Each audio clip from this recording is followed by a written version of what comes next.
pełną marzeń główkę, może myśli me rozmarza.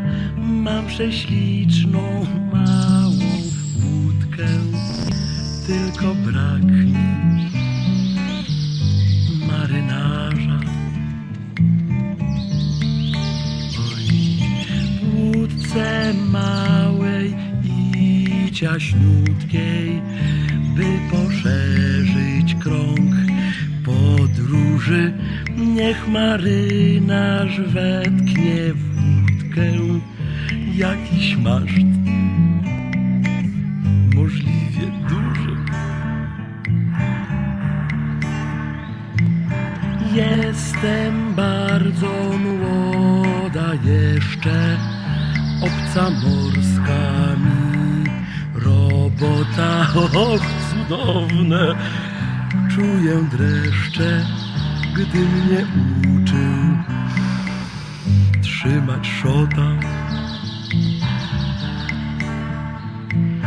I nie było wcale smutno, gdy dokoła wody tafla, a marynarz podniósł płótno, żagla wzwyż, stawiając gafla. Aż się rozszalało morze, w górę, w dół, ja ptakiem, rybką sztormą.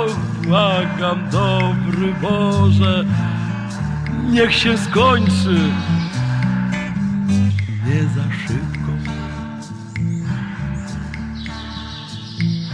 Gdy ucichły w końcu fale, drżąc zmęczona się rozmarzam, nie jest takie smutne wcale ciężkie życie